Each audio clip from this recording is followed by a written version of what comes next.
नमस्कार, मैं Ajay Nautiyal Bharat news live में आपका स्वागत करता हूं। टॉप ट्रेंडिंग न्यूज टुडे में कौन सी खबरें बनी देश दुनिया में, टॉप न्यूज बताएंगे आपको।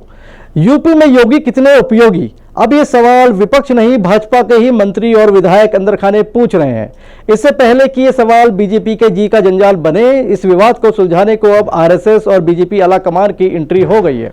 उत्तर प्रदेश में मुख्यमंत्री योगी आदित्यनाथ और उनके दोनों डिप्टी सीएम केशव प्रसाद मौर्य और ब्रजेश पाठक के बीच तनातनी साफ तौर पर देखने को मिल रही है।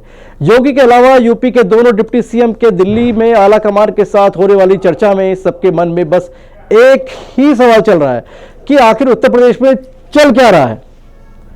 कर्नाटक के मुख्यमंत्री ने किया है बहुत बड़ा घोटाला। जी हां, केंद्रीय मंत्री प्रहलाद जोशी के आरोपों ने कर्नाटक के राजनीतिक गलियारों में हलचल बढ़ा दी है।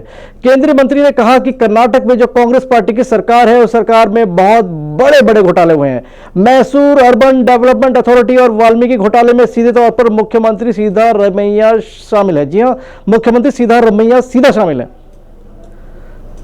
कांवड़ यात्रा मार्ग पर दुकानों में मालिक का नाम नहीं लिखवाना होगा, यह अंतरिम आदेश तो सुप्रीम कोर्ट पहले ही दे चुका है, जिसकी हेडलाइंस अखबारों की सुर्खियां भी बनी, जिसके बाद योगी सरकार बैकफुट पर आ गई। अब इस मामले की अगली सुनवाई सोमवार 29 जुलाई को होगी। सुप्रीम कोर्ट ने अपने आदेश में राज्य सरकारों से कहा था होटलों को मालिक या कर्मचारी का नाम प्रदर्शित करने के लिए मजबूर नहीं किया जाएगा।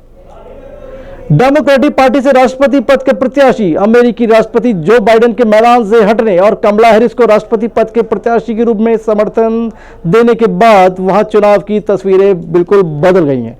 अब तक फ्रंट फुट पर खेल रहे रिपब्लिकन पार्टी से राष्ट्रपति पद के प्रत्याशी पूर्व राष्ट्रपति डोनाल्ड ट्रंप भी सख्ते में है। पूर्व राष्ट्रपति बराक ओबामा की पत्नी मिशेल ओबामा के राष्ट्रपति चुनाव में खड़ा होने की खबरों के बीच बराक ओबामा और मिशेल ओबामा ने कमला हैरिस को अपना समर्थन देकर जता दिया है कि डोनाल्ड ट्रंप की चुनौती आसान नहीं होने वाली है। सारा देश आज कारगिल विजय दिवस मना रहा है और अपने वीर जांबाजों और शौर्य के बलिदानों को याद कर प्रेरित भी हो रहा है। वीर सैनिकों की भूमि देवभूमि उत्तराखंड के सीएम पुष्कर धामी ने इस अवसर पर 4 बड़ी घोषणाएं की है। उन्होंने उत्तराखंड में शहीद सैनिकों को मिलने वाली अनुग्रह अनुदान राशि को 10 लाख रुपए से बढ़ाकर 50 लाख रुपए, शहीद सैनिकों के परिवारजनों को सरकारी नौकरी के लिए आवेदन करने की अवधि को 2 साल से बढ़ाकर 5 साल, शहीदों के आश्रितों को अब डीएम ऑफिस में समूह गौ और समूह घ के अलावा अन्य विभागों में भी समूह गौ और समूह घ के पदों पर नियुक्ति और सैनिक कल्याण विभाग में कार्यरत संविदा कर्मियों को उपनल आउटसोर्सिंग कर्मियों को जैसे ही अवकाश प्रदान किए जाएंगे। राज्य सरकारों और राज्यपालों के विवाद के बीच सुप्रीम कोर्ट ने कड़ा रुख अख्तियार किया है। पश्चिम बंगाल और केरल की राज्य सरकारों ने राज्यपालों द्वारा जरूरी बिल लटकाने पर सुप्रीम कोर्ट में याचिका दायर की, जिस पर सुप्रीम कोर्ट के चीफ जस्टिस की पीठ ने पश्चिम बंगाल और केरल के राज्यपाल को नोटिस जारी कर जवाब तलब किया है।